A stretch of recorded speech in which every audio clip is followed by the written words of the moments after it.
Good morning student. आज हम मुगल शैली के बारे में पढ़ेंगे और मुगल शैली के बारे में हम गत कक्षाओं में अध्ययन कर चुके हैं। मुगल शासकों के बारे में 15वीं शताब्दी के उत्तरार्ध तक आते आते मुगल शैली प्रारंभ हो जाती है।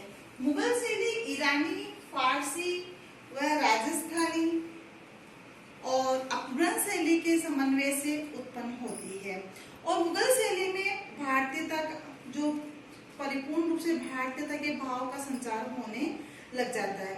प्रथम मुगल शासक जो था वो बाबर था और 1526 में पानीपत के युद्ध में विजय हासिल करके बाबर जो दिल्ली का शासक बना।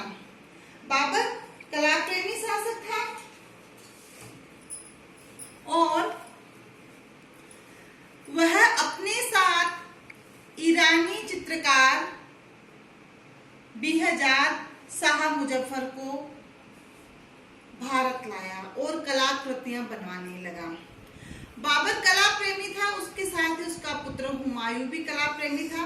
वह ईरानी चित्रकार मीर सैद अली और ख्वाजा अब्दुल समद सिराजी को अपने साथ भारत लाया और कलाकृतियां बनवाने लगा। उसी की तरह है उसका पुत्र अकबर, वो तो बहुत अधिक कला प्रेमी था। उसके दरबार में 100 से भी अधिक जो है कलाकार रहते थे, चित्रकार रहते थे और हिंदू व मुस्लिम दोनों धर्मों के चित्रकार रहते थे। जहांगीर के काल को मुगल कला का स्वर्ण काल कहा जाता है। जहांगीर स्वयं भी चित्रकार था और कला प्रेमी था। उसके दरबार में भी हिंदू और मुस्लिम दोनों प्रकार के चित्रकार रहते थे। तो इस प्रकार से हम देखते हैं कि जहांगीर के बाद में जो शाहजहां आता है वह कला की तरफ ध्यान कम देता है और स्थापत्य कला की तरफ उसका ध्यान ज्यादा जाता है और मुमताज से विवाह होने के पश्चात स्थापत्य कला की तरफ उसका ध्यान आकृष्ट हो गया और कला की क्षति होने लगी। शाहजहां का पुत्र औरंगजेब आता है, वह कला को अपने धर्म के विरुद्ध मानता है और कलाओं को नष्ट करवा देता है। वह अपने धर्म के विरुद्ध मानने के कारण वह अपने पिता को कैद खाने में डाल देता है, अपने बड़े भाइयों की हत्या कर देता है और स्वयं जो है दिल्ली का शासक बन जाता है और जितने अपने पूर्वजों की बनाई हुई कलाकृतियां होता है उन सबको नष्ट करवा देता है। इस प्रकार से हम देखते हैं कि मुगल शासक जो प्रारंभ में थे कला प्रेमी थे, उन्होंने कलाकृतियां बनवाई और उन कलाकृतियों में, उन चित्रों में मुगल कालीन जो प्रमुख चित्र है वह है सलीम का जन्म, कबीर और रैदास, जहांगीर का सपना, दारा सिकों की बारात का चित्र। आज हम मुगल शैली के प्रमुख चित्रों के बारे में पढ़ेंगे, विस्तार से पढ़ेंगे। ये प्रश्न बोर्ड एग्जाम में कई दफे पूछा जा चुका है और ये प्रश्न लगभग 2 नंबर का आता है। मैंने आपको प्रारंभ में बताया था कि इस पाठ से हमारा प्रश्न एक तो 2 नंबर का निबंधात्मक आएगा और एक प्रश्न आधे नंबर का आएगा। आधे नंबर का छोटा होगा, वो कैसा होगा मैं आपको इसमें बताऊंगी। सलीम का जन्म के बारे में हम जानकारी हासिल करेंगे। अकबर कालीन चित्रों में सलीम का जन्म चित्र महत्वपूर्ण है। इस चित्र को चित्रकार केसू के द्वारा बनाया गया। किसके द्वारा बनाया गया? चित्रकार केसू के द्वारा बनाया गया। कौन सा चित्र? सलीम का जन्म। ये हो गया आपके आधे नंबर का प्रश्न। इस चित्र में कथानक को विभिन्न खंडों में बांटा गया है, 4 खंडों में। एक ही चित्र को 4 खंडों में बांटा गया है। पहले खंड में महल के बाद खैरात बांटने का दृश्य। सलीम कौन था? ये तो पता है आपको, जहांगीर था। अब उसके जन्म पे राजा का पुत्र जन्म हुआ तो वहां पर खैरात का मतलब होता है, हम बोलते हैं बधाई। तो महल के बाहर खैरात बांटने का दृश्य है, बधाई बांटने का दृश्य है। महल के अंदर भीतर स्त्रियां खुशी से नृत्य कर रही है। एक खंड में सलीम को स्नान कराने का दृश्य बनाया गया है तो एक अगले खंड में प्रसूति गृह व ऊपरी भाग पर छत पर मोर बनाया गया है। तो हमने देखा कि विभिन्न खंडों में एक ही कलाकृति को विभिन्न खंडों में बनाया गया है। सबसे ऊपर मोर है, मोर के बाद में प्रसूति गृह है, प्रसूति गृह के बाद में सलीम को स्नान कराने का जो गृह है वो बनाया गया है। उसके नीचे के भाग में महल में स्त्रियां नृत्यरत है खुशी के मारे, और आखिरी जो भाग है उसमें महल के बाहर खैरात बांटने का दृश्य बनाया गया है। इस प्रकार सलीम का जन्म नामक ये चित्र बहुत ही महत्वपूर्ण है, क्योंकि इस चित्र को, इस कलाकृति को विभिन्न खंडों में बांटकर चित्रकार केसू के द्वारा बनाया गया है। यह चित्र अकबर कालीन है। अकबर का पुत्र था सलीम, जहांगीर, जहांगीर को सलीम कहा जाता है। उसके बाद हम दूसरा प्रमुख चित्र कबीर और रैदास के बारे में पढ़ेंगे। कबीर और रैदास, यह चित्र शाहजहां के समय बनाया गया। किसके समय बनाया गया? शाहजहां के समय बनाया गया, और चित्रकार उस्ताद फकीर उल्लाह है। किसके द्वारा बनाया गया? उस्ताद फकीर उल्लाह के द्वारा बनाया गया, और 1640 ईस्वी में बनाया गया। यह चित्र कौन सा? कबीर और रैदास का चित्र शाहजहां के समय बनाया गया, उस्ताद फकीर उल्लाह के द्वारा 1640 में बनाया गया। ग्रामीण परिवेश में है कबीर और रैदास, दोनों ग्रामीण परिवेश में हैं, और धूसर रंग संगति में बनाया गया है। धूसर, मैंने आपको बताया था कि धूसर रंग संगति कहते हैं धुंधले रंग, जो एकदम धुंधले हैं। झोपड़ी के बाहर कबीर बैठे कपड़ा बुन रहे हैं। क्या कर रहे हैं कबीर? झोपड़ी के बाहर बैठे हैं और कपड़ा बुन रहे हैं। वहीं उनके पास रैदास एक चटाई पर दीन दुनिया को भूलकर अपने ध्यान में मदमस्त माला फेर रहे हैं।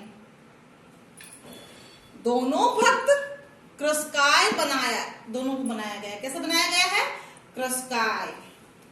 इस चित्र में जो बॉर्डर है वो नीला बनाया गया है, और मटमेले भूरे रंग की प्रधानता दी गई है। इस प्रकार विषयगत जो है प्रासंगिकता के बल पर बनाया गया है। अब तीसरा जो अपना प्रमुख चित्र है जहांगीर का सपना। यह चित्र जहांगीर कालीन है, और जहांगीर का प्रिय चित्रकार था अब्बू हसन। कौन था? अब्बू हसन, अकारिजा का पुत्र था ये। जहांगीर का सपना, ये चित्र अब्बू हसन के द्वारा चित्रित किया गया है। इस चित्र में जहांगीर को ईरान के शाह अब्बास, ईरानी शाह अब्बास से गले मिलते दर्शाया गया है। जहांगीर और ईरानी शाह अब्बास दोनों गले मिल रहे हैं। ये चित्र उस दौर का है जब ईरानी सुल्तान के साथ रिश्ते मधुर नहीं थे, लेकिन जहांगीर का सपना था कि ईरान का सुल्तान जो शाह अब्बास है वो मेरी शरण में आए और मेरे से माफी मांगे, और मेरे से माफी मांगने के बाद मेरे गले मिलता हुआ मिले, ऐसा उसका सपना था। तो उसको अब्बू हसन ने जो है उस सपने को दर्शाया है। दोनों शासकों को ग्लोब पर खड़ा किया गया है। जहांगीर को ग्लोब के ऊपर, जहांगीर तो शेर पर खड़ा है, और शाह अब्बास को बेड़ पर खड़े बनाया गया है। जहांगीर को शेर पर और शाह अब्बास को बेड़ पर, दोनों किस पे खड़े हैं? ग्लोब पर खड़े हैं। वस्त्राभूषण व प्रभा मंडल से भी जहांगीर को श्रेष्ठ दिखाने का प्रयास किया गया है, जबकि शाह अब्बास को सामान्य वस्त्राभूषण, उसके कोई गहने नहीं पहने हुए हैं, कोई आभूषण नहीं है, कमजोर उसे दर्शाया गया है। तो इस तरह से हम देखते हैं कि विश्व विजेता के भाव से ये चित्र बनाया गया है। जहांगीर का सपना है कि ईरान का शाह मेरी शरण में आ जाए और मैं उस पर विजय हासिल कर लूं, वह अपने आप को कमजोर साबित करे। तो ये चित्र विश्व विजेता के भाव से बनाया गया है और ये चित्र बनाने के बाद जहांगीर को नूर अल दीन की उपाधि दी गई। कौन सी उपाधि दी गई? नूर अल दीन की उपाधि दी गई। फिर अपना चौथा प्रश्न जो है वह दारा सिकों की बारात का चित्र। यह चित्रकार हाजी मदानी के द्वारा बनाया गया है। दारा सिको कौन था? शाहजहां का पुत्र था, औरंगजेब का भाई था और ये चित्र भी शाहजहां कालीन है। तो ये चित्र बनाने वाला कौन है? हाजी मदानी। चित्रकार का नाम क्या है? हाजी मदानी। और ये चित्र टेम्परा पद्धति में बनाया गया है। कौन सी पद्धति में बेटे? टेम्परा पद्धति में बनाया गया है। दारा सिकों को दूल्हे के परिधान में घोड़ी पर बैठा दिखाया है और उसी के पीछे घोड़े पे सवार शाहजहां को दर्शाया गया है। पीछे शाहजहां को दर्शाया गया है और हाथियों पर राज परिवार की स्त्रियां हैं। वादक दल को बहुत आकर्षक ढंग से संयोजित किया गया है। बारात के स्वागत के लिए हाथ जोड़े खड़ी स्त्री पुरुषों का अंकन है और इसके कथानक को अधिक स्पष्ट किया गया है। गहरे रंग की पृष्ठभूमि में अनार व अन्य जो रोशनी बिखेरने वाले फटाके हैं वह छूटते हुए दिखाए गए हैं। इस प्रकार से हम देखते हैं कि जहांगीर कालीन प्रमुख चित्र जो है वो ये 4 हो गए। सलीम का जन्म, कबीर और एजाज, जहांगीर का सपना, दारा सिकों की बारात। वैसे तो जहांगीर कालीन चित्र काफी बनाए गए। हर मुगल शासक कला प्रेमी था। हर मुगल शासक के समय कलाकृतियां तैयार की गई, लेकिन मुगल शासकों में जो प्रमुख कलाकृतियां थी उनमें हमारी किताब में ये 4 चित्रों का वर्णन दिया है और इन चारों चित्रों से हमें एक प्रश्न बनता है, वह बनता है निबंधात्मक प्रश्न। प्रश्न देखिए, ये निबंधात्मक क्या है?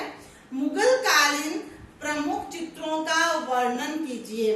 ये प्रश्न आता है अपने 2 नंबर का निबंधात्मक प्रश्न है। मुगल कालीन प्रमुख चित्रों का वर्णन कीजिए, 2 नंबर का प्रश्न है। तो इसमें हमें पूरा वर्णन बताना होगा। पहले भूमिका देनी होगी। 15वीं शताब्दी के उत्तरार्ध तक आते आते मुगल शैली जो है प्रारंभ होती है। सबसे पहला मुगल शासक बाबर होता है। 1526 में पानीपत के युद्ध में विजय हासिल कर इब्राहिम लोदी को हराकर बाबर दिल्ली का शासक बनता है और वह अपने साथ ईरानी चित्रकार बेहजाद व शाह मुजफ्फर को लाता है क्योंकि वह कला प्रेमी होता है। इस तरह से उसी का बेटा हुमायूं भी कला प्रेमी था।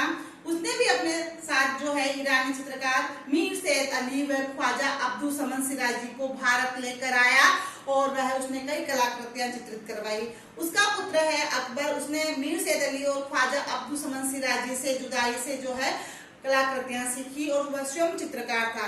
अकबर तो कला का इतना पारखी था कि अपने दरबार में 100 से अधिक चित्रकार रहते थे। उनकी कलाकृतियों को देखकर वह ये पहचान जाता था कि कौन सी कलाकृति किस चित्रकार ने बनाई है।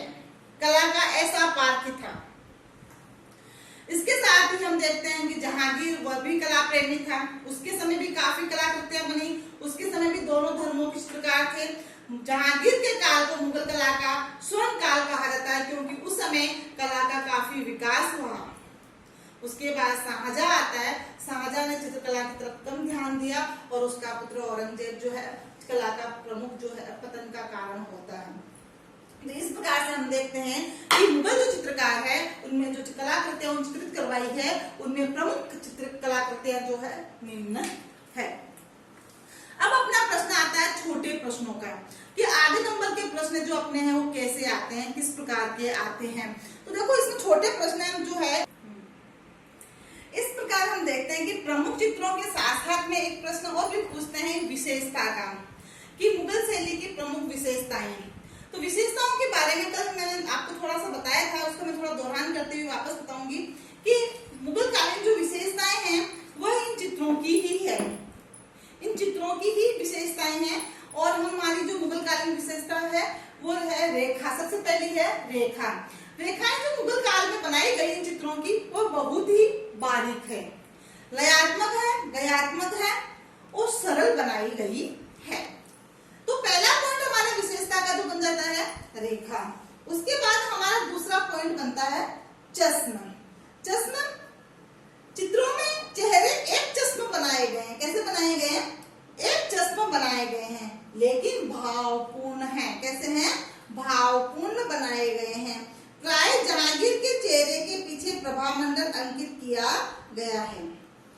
रंग के बारे में हम जानकारी हासिल करेंगे कि इन चित्रों में जो रंग भरे गए हैं वो रंग योजना सौम्य व हल्की है। हल्के गुलाबी, सफेद, सोने व चांदी के रंगों का श्रेष्ठ प्रयोग किया गया है। जैसे कि अपन ने पढ़ा था जहांगीर के काल में स्वर्ण लेप, शाहजहां के काल में स्वर्ण लेप का प्रयोग किया गया। पशु पक्षी व प्रकृति चित्रण। जहांगीर के समय में पशु पक्षी, फूल पत्तों आदि का सुंदर चित्रण किया गया। और मैंने आपको बताया था कि उस्ताद मंसूर नामक चित्रकार द्वारा बनाए गए टर्की बाघ का चित्र विश्व प्रसिद्ध है। उस्ताद मंसूर ने जो है टर्की बाघ और पक्षियों के चित्र बनाए। इस प्रकार से हम देखते हैं कि प्रकृति की सुंदर छटा, पशु पक्षियों, हाथी घोड़ों आदि के चित्र भी बहुत अधिक स्वाभाविकता से व यथार्थ बनाए गए। प्राकृतिक दृश्यांकन पूर्णतया भारतीय तत्वों से परिपूर्ण है।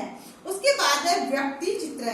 तो व्यक्ति चित्र में हम देखते हैं कि दारा सिकों की बारात में जो अधिकांश व्यक्ति चित्र बनाए गए हैं, ये व्यक्ति चित्र एक चश्मा बनाए गए हैं। अभी हमने एक विशेषता देखी थी कि एक चश्मा चित्र।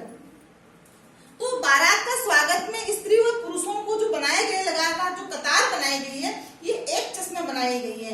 या शाहजहां को भी बनाया गया है घोड़े पे, ये भी एक चश्मा बनाया गया है। दरबारी दृश्य जो भी है वो कैसे बनाए गए हैं? एक चश्मा बनाए गए हैं। इस समय जहांगीर प्रतिष्ठित दरबारियों, रानियों आदि के सभी चित्र भी बनाए गए। सभी चित्र हम कहते हैं व्यक्ति चित्र को। किसको कहते हैं? व्यक्ति चित्र। तो इनके जितने भी चित्र बनाए, सलीम का जन्म है, फकीर कबीर और रैदास है, जहांगीर का सपना, इन सब में क्या है? व्यक्ति चित्र बनाए गए हैं। तो मुगल कला में अधिकांश व्यक्ति चित्रों को ही महत्व दिया गया है। उसके बाद में हम देखें छाया प्रकाश की अधिकता। तो छाया प्रकाश की जो अधिकता है वो शाहजहां के समय आती है। शाहजहां कालीन जो चित्र है उसमें हम देखते हैं शाहजहां कालीन चित्र दारा सिकों की बारात का है।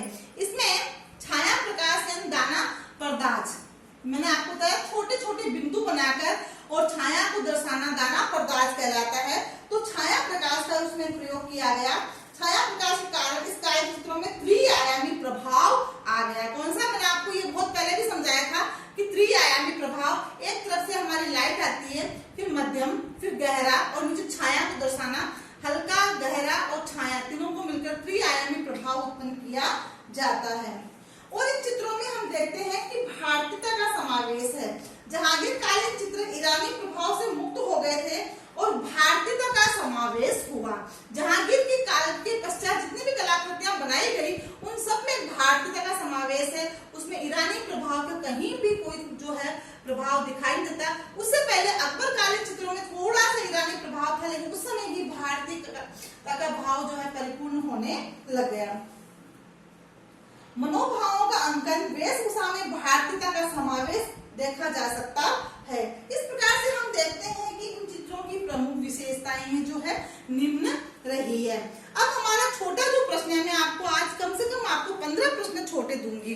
उन 15 प्रश्न छोटे प्रश्नों में अपना पहला प्रश्न होगा, सलीम का जन्म चित्र किस चित्रकार के द्वारा बनाया गया? तो ये चित्र चित्रकार केसु के द्वारा बनाया गया।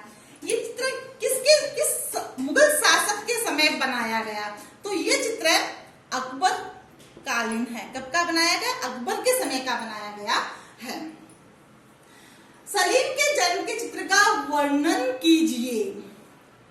सलीम के जन्म का चित्र का वर्णन कीजिए।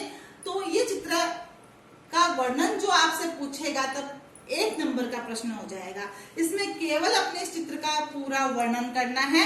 तो हमें उसमें ये बताना है ये चित्र अकबरकालीन है, चित्रकार केसु के द्वारा बनाया गया है, ये विभिन्न खंडों में विभक्त है। उसमें हमारे जो 4 खंड है उन चारों खंडों को बताना है कि पहले खंड में महल के बाहर खैरात बांटने का दृश्य है, दूसरे में महल के भीतर स्त्रियां नृत्यरत है, तीसरे खंड में सलीम को स्नान कराने का दृश्य है और अगले खंड में प्रसूति गृह को बनाया गया है और ऊपरी भाग में छत पर मोर को बनाया गया है, अंकित किया गया है। ऊंचे क्षितिज पार्श्व में प्रकृति का मनोरम अंकन भी किया गया है। इस प्रकार से चित्र का पूरा वर्णन होगा। तो 1 नंबर का प्रश्न तो ये हुआ और इससे 2 प्रश्न अपने बन गए छोटे आधे नंबर के। फिर अगला प्रश्न अपना 3 प्रश्न इससे बन गए। चौथा प्रश्न अपना है कबीर और रैदास का चित्र किस शासक के समय बनाया गया, किस मुगल शासक के समय। तो मुगल शासक कौन था? शाहजहां के समय चित्र जो है बनाया गया। फिर अगला प्रश्न अपना बनेगा 5वां कि कबीर और रैदास का चित्र कब और किसने बनाया। तो कबीर और रैदास का चित्र चित्रकार उस्ताद फकीर उल्लाह के द्वारा 1640 ईस्वी में बनाया गया। फिर अपना 7वां प्रश्न कि कबीर और रैदास के चित्र का वर्णन कीजिए। ये प्रश्न बन जाता है अपना 1 नंबर का। तो इसमें इस चित्र के पूरा वर्णन आ जाएगा। कबीर और रैदास का चित्र, ये चित्र शाहजहां के समय चित्रकार उस्ताद फकीर उल्लाह के द्वारा 1640 ईस्वी में अंकित किया गया, ग्रामीण परिवेश में बनाया गया है, दूसरा रंग संगति में बनाया गया है। झोपड़ी के बाहर कबीर कपड़ा बुन रहे हैं, वहीं उनके पास बैठे रैदास एक चटाई पर बैठे हैं और दीन दुनिया को भूलकर ईश्वर के ध्यान में मस्त और माला को जप रहे हैं। दोनों भक्तों को पुरस्कार बनाया गया है। इस चित्र का बॉर्डर नीला और मटमैले भूरे रंग की प्रधानता से बनाया गया है। उसके बाद अपना अगला प्रश्न 8वां प्रश्न जो बनता है जहांगीर का सपना। ये चित्र किस चित्रकार के द्वारा बनाया गया है?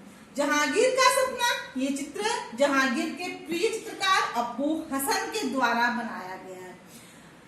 9वां प्रश्न अबू हसन कौन था? अबू हसन अकारिजा का पुत्र था। जहांगीर के सपने के चित्र का वर्णन कीजिए। 10वां प्रश्न जहांगीर के चित्र का वर्णन कीजिए। और 11वां प्रश्न अपना जहांगीर को कौन सी उपाधि दी गई? नूर अल दीन की उपाधि दी गई। किसकी दी गई थी? नूर अल दीन की उपाधि दी गई थी। इस चित्र का वर्णन हम करेंगे। ये चित्र अबू हसन के द्वारा जहांगीर के समय चित्रित किया गया था। जहांगीर का सपना था कि ईरान के शाह जो है अब्बास, वह मेरे चरणों में आकर गिरे, मेरे पैरों में आकर गिरे और अपने आप को कमजोर साबित करे। उस समय ये चित्र जो